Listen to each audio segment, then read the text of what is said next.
১৯ বছরের এক মেয়ে চুপচাপ একটি ছেলে সন্তান জন্ম দিল, কিন্তু পরিবারকে সত্যিটা বলার সাহস পেল না, কারণ সে নিজেও জানত না শিশুটির বাবা কে। তাই একাই নিজের সন্তানকে মানুষ করতে লাগলো। সেদিন ছেলেকে নিয়ে হাসপাতালে চেক আপে এসেছিল সে, আর ঠিক সেই সময় এক বৃদ্ধ বাবা ও তার ছেলে একই হাসপাতালে ঢুকলেন।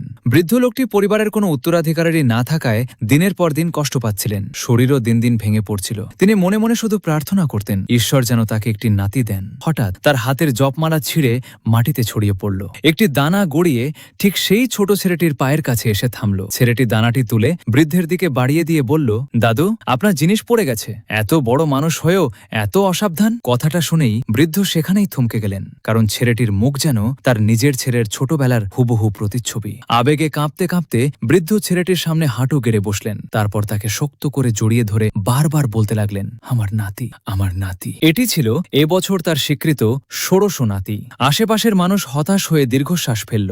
বৃদ্ধ নিজের ভিজিটিং কার্ড ছেলেটির হাতে দিয়ে বললেন, কোনো সমস্যা হলে আমাকে ফোন করবে। এরপর চুপি চুপি ছেলেটির মাথা থেকে দুটো চুল নিয়ে নিলেন তিনি। শীঘ্রই ডিএনএ পরীক্ষার ফলাফল এলো, কিন্তু বৃদ্ধের ছেলে মনে মনে সন্দেহ করল, তার বাবা হয়তো নাতি পাওয়ার অতিরিক্ত আকাঙ্ক্ষায় বিভ্রমে ভুগছেন। তবুও অসুস্থ বাবাকে শান্ত রাখতে সে লোক পাঠিয়ে সেই ছেলেটিকে খুঁজতে বলল। অন্যদিকে এত বছর ধরে মা ও ছেলেকে ভালো জীবন দেওয়ার জন্য মেয়েটি প্রাণপণ পরিশ্রম করছিল। অবশেষে একদিন সে পুরোপুরি ভেঙে পড়ল।